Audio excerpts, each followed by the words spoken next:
Andhra, Telangana and NRI Christian matches కోసం రిబ్బెకా matrimony మీ perfect match కోసం ఇప్పుడే కాల్ చేయండి. నమస్తే, వెల్కమ్ టు అవర్ ఛానల్. వంటింటి వైద్యానికి care of address doctor Chittipotla Madhusudan Sharma గారు మనతో ఉన్నారు. సార్తో మాట్లాడేద్దాం. నమస్తే సార్. నమస్తే మా సార్, జీవనశైలి మారుతూ ఉన్న విధానంలో నిజంగా ఎన్నో అనారోగ్య సమస్యలు తలెత్తుతూ ఉంటాయి. దీనికి సంబంధించి మనం ఎన్ని డైట్స్ తీసుకున్నా, ఎంత మెయింటైన్ చేసినా సరే ఎక్కడో ఒక దగ్గర సిక్ అయిపోతూ ఉంటారు. సో అనారోగ్య బారిన పడుతూ ఉంటారు. సార్, ఇలాంటి వారికి ఓ మంచి వంటింటి వైద్యంలో ఉన్నటువంటి చిట్కా ఈరోజు మన ప్రేక్షకుల కోసం సార్. చిన్న వయసు నుంచి పెద్దల వరకు అనారోగ్య సమస్యలు రోజు రోజుకు విపరీతంగా పెరిగిపోతున్నాయమ్మా. దీనికన్నిటికీ ప్రధాన కారణము వ్యాధి నిరోధక శక్తి, అంటే రెసిస్టెన్స్ పవర్ తక్కువగా ఉండడం. దీన్ని ఇమ్యూనిటీ పవర్ అని చెప్పేసి కూడా చెప్తుంటారు.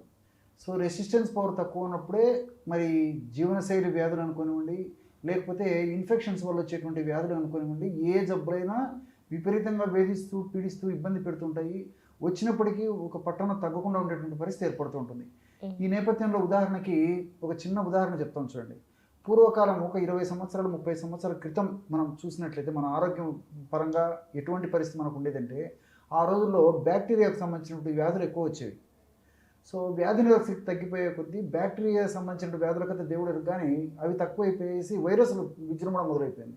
అందుకే ఈ మధ్యకాలంలో మీరు బాగా గమనించండి, ముఖ్యంగా సీజన్లో కానీ ఒకవేళ సీజన్ లేకపోయినప్పుడు కానీ వైరల్ ప్రాబ్లమ్స్ ఎక్కువ వస్తుంటాయి. అంటే ఇప్పుడు చికెన్ కానీ ఆ తర్వాత డెంగ్యూ కానీ, ఆ తర్వాత మొన్న దాదాపు 3-4 సంవత్సరాల క్రితం కోవిడ్ వైరస్ వల్ల కానీ ఇవన్నీ కూడా మరి వ్యాధి నిరోధక శక్తి తక్కువ ఉన్నప్పుడే వీటి యొక్క ఉధృతి ఎక్కువైపోతుంది. మరి చాలా ఇబ్బందికరంగా కూడా ఉండేటువంటి పరిస్థితి ఏర్పడుతుంది. వచ్చినప్పటికీ ఒక పట్టణం తగ్గకుండా ఉండేటువంటి పరిస్థితి ఏర్పడుతుంది. అంతేకాకుండా జీవన విధానాలు మారిపోయాయి, ఆహార విధి విధానాలు మారిపోయాయి. అదేవిధంగా మన వాతావరణ కాలుష్యం ఇదైపోయింది. ఇలాంటి వివిధ రకాల కారణాల రీత్యా మరి చీటికి మాటికి జబ్బులు అవడం మొదలైపోయింది. కాబట్టి వీటన్నిటికీ మరి చక్కగా మనం చక్కటి ఔషధాన్ని తయారు చేసుకొని వాడుకోగలిగితే ఇలాంటి వ్యాధులు, ముఖ్యంగా ఈ యొక్క ఇన్ఫెక్షన్స్ వల్ల వచ్చేటువంటి వ్యాధులు రాకుండా ఉంటాయి.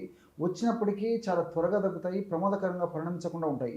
ఇంకోటి ఏంటంటే జీవనశైలి వల్ల వచ్చేటువంటి వ్యాధులు, అంటే ఇప్పుడు షుగర్ కానివ్వండి, బీపీ కానివ్వండి, తర్వాత వెయిట్ కానివ్వండి, హార్మోనల్ ఇంబ్యాలెన్సెస్ కానివ్వండి, ఇలాంటివి ఏవైనా సరే ఇలాంటి జబ్బులు వచ్చినప్పటికీ కూడా ఇప్పుడు మనం చెప్పబోయేటువంటి ఔషధాన్ని వాడుకోవడం వల్ల మరి అవి కూడా తీవ్ర రూపం దాల్చకుండా ప్రమాదకరంగా పరిణమించకుండా ఉండడానికి అవకాశం ఏర్పడుతుంది. మరి ఇప్పుడు మనం చెప్పుకోబోయేటువంటి ఔషధాన్ని కనీసము సంవత్సరంలో 40 రోజులు మినిమం, ప్రతిసారి 40 రోజుల నుంచి 60 రోజుల వరకు అలా తీసుకుంటుంటే దాని యొక్క ప్రభావం ఇంచుమించు సంవత్సరం అంతా ఉండి కూడా చక్కటి ఆరోగ్యం మన సొంతం అవుతుంది. మరి ఎలాంటి ఔషధాన్ని తయారు చేసుకోవాలంటే తిప్పతీగనే మీకు అందరికీ తెలిసే ఉంటుంది. అమృత అంటారు. అంటే కొత్త జీవితాన్ని ప్రసాదించేటువంటి ఔషధం కాబట్టి అమృత. కాబట్టి తిప్పతీగ గురించి మనం ఆలోచన చేసినట్టయితే గ్రామాలు, పట్టణాలు, నగరాలతో నిమిత్తం లేకుండా సంవత్సరం అంతా కూడా విపరీతంగా పెరిగిపోతుంది తిప్పతీగ. కోవిడ్ టైంలో విపరీతమైన ప్రాచుర్యం వచ్చింది ఒక దేశవ్యాప్తంగా, ప్రపంచవ్యాప్తంగా కూడా. ఆ తిప్పతీగ చూర్ణం మనకు మార్కెట్లో దొరుకుతుంది. సో ఆ తిప్పతీగ చూర్ణాన్ని ఒక 50 గ్రాములు తీసుకోవాలి. అదేవిధంగా అశ్వగంధ, పేరు లేని వ్యాధికి పెన్నేరు మందు చెప్పేసి మన పెద్దలు చెప్తుంటారు. ఇంతకుముందు కొన్ని జబ్బులు ఉన్నాయి, ఈ రోజు కొన్ని జబ్బులు ఉన్నాయి, ముందు కొత్త జబ్బులు ఏ వస్తాయో కూడా మనం ఊహించలేకపోతున్నాం. సో ఈ జబ్బు ఏదైనప్పటికీ, ఏది మనకు తెలియకపోయినప్పటికీ అశ్వగంధ వాడుకోవడం వల్ల ఆ జబ్బు యొక్క ప్రమాదకరమైనటువంటి పరిస్థితుల నుంచి బయటపడవచ్చు అనేటువంటి ఉద్దేశంతో మన పెద్దలు ఏనాడో రకరకాల పరిశోధనలు చేసేసి వాటి మీద అనుభవ సారాన్ని గ్రహించేసేసి అది మనకు ఇవ్వడం జరిగింది. కాబట్టి ఈ అశ్వగంధ దీన్నే పెన్నేరు గడ్డలు అని చెప్పేసి కూడా అంటుంటారు. పెన్నేరు గడ్డలు, పేరు లేని వ్యాధికి పెన్నేరు మందు అని. కాబట్టి అశ్వగంధ చూర్ణం మనకు మార్కెట్లో దొరుకుతుంది. అది ఒక 25 గ్రాములు తీసుకోవాలి. ఒకవేళ అశ్వగంధ చూర్ణం కూడా ఆవు పాలతో శుద్ధి చేసినటువంటి అశ్వగంధ చూర్ణం కింద మనం సేకరించుకొని వాడగలిగితే మరి మంచిది. మనం కొంచెం ప్రయత్నం చేస్తే మనకు అది కూడా దొరుకుతుంది. లేని పక్షంలో మామూలు అశ్వగంధ చూర్ణం, ప్రామాణిక కంపెనీ వాళ్ళు తయారు చేసేటువంటి అశ్వగంధ చూర్ణము వాడుకున్నా సరిపోతుంది. 25 గ్రాములు అశ్వగంధ చూర్ణం. చివరగా ఉసిరిక పొడి, ఆమ్లా పౌడర్ అనేటువంటి పేరుతో మనకు మార్కెట్లో దొరుకుతుంది. అది ఒక 25 గ్రాములు. ఉసిరికలో కూడా మీకు తెలిసే ఉంటుంది, విటమిన్ సి విపరీతంగా ఉంటుందన్నమాట. కాబట్టి ఈ విటమిన్ సి ఎప్పుడైతే ఎక్కువగా ఉంటుందో ఆ విటమిన్ సి ఉన్నటువంటి అటువంటి పదార్థాలు వ్యాధి నిరోధక శక్తిని పెంపొందింపజేసేందుకు చాలా అద్భుతంగా పనిచేస్తాయని చెప్పేసి కూడా మాకు అందరికీ ఇది కూడా తెలుసు.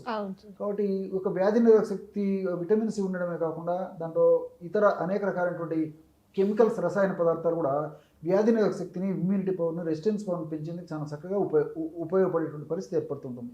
కాబట్టి ఉసిరిక పొడిని కూడా ఒక 25 గ్రామ్స్ తీసుకోవాలన్నమాట. ఇంకోటి ఏంటంటే ఉసిరిక యాంటీ ఆక్సిడెంట్గా పనిచేస్తుంది. అంటే మన దేహంలో ఉన్నటువంటి ప్రతి కణాన్ని ఆరోగ్యవంతంగా చేసేటువంటి అద్భుతమైనటువంటి ఔషధ గుణాలు ఉసిరిక సొంతం. అంత అద్భుతంగా పనిచేస్తుంది. కాబట్టి అనేక రకాలుగా ఉసిరిక వ్యాధులు రాకుండా ఉండేందుకు, వచ్చినటువంటి వ్యాధులు త్వరగా తగ్గేందుకు కూడా చాలా సమర్థవంతంగా పనిచేస్తుంది. కాబట్టి 25 గ్రాములు ఉసిరిక పొడి తీసుకోవాలి. ఈ 3 పదార్థాలు బాగా కలిపేసేసి ఒక గాజు సీసాలో నిల్వ ఉంచుకొని రోజు ఉదయం పూట ఆహారానికి ఒక అరగంట ముందు 1/2 టీ స్పూన్ పొడి, మ్యాక్సిమం 1.5 గ్రామ్ కంటే అవసరం ఉండదండి, 1 నుంచి 1.5 గ్రామ్ పొడి అయితే సరిపోతుంది. దాన్ని తేనె వాడదగినటువంటి వాళ్ళందరూ కూడా కాస్త తేనెతో కలిపి తీసుకోవచ్చు. మరి తేనె వాడకున్నటువంటి వాళ్ళు కానీ మంచి తేనె దొరకనటువంటి పక్షంలో ఆ యొక్క ఔషధాన్ని ఒక 50 ml వాటర్లో కలిపి తీసుకోవచ్చు. లేకపోతే అదే ఒక ఔషధాన్ని 50 ml పాలలో కలిపి తీసుకోవచ్చు. ఇలా ఎవరికి ఎలా వీలైతే అలాగా 40 రోజుల నుంచి 40 రోజులు మినిమము, మ్యాక్సిమం 2 months ఇట్లా ప్రతి సంవత్సరం ఈ పద్ధతిలో తీసుకోవడం వల్ల నేను చెప్పినటువంటి మల్టిపుల్ బెనిఫిట్స్ ఉంటాయండి.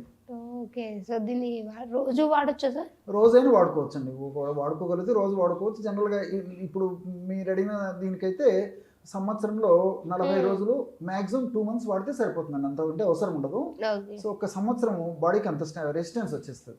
సో ప్రతి సంవత్సరం ఈ విధంగా వాడుకుంటుంటే నిండు నూరేళ్ళు చక్కటి ఆరోగ్యవంతమైనటువంటి, ప్రశాంతమైనటువంటి, ఆనందకరమైనటువంటి జీవితాన్ని గడపవచ్చు అండి. Okay, thank you so much sir, మంచి ఇన్ఫర్మేషన్. నమస్తే.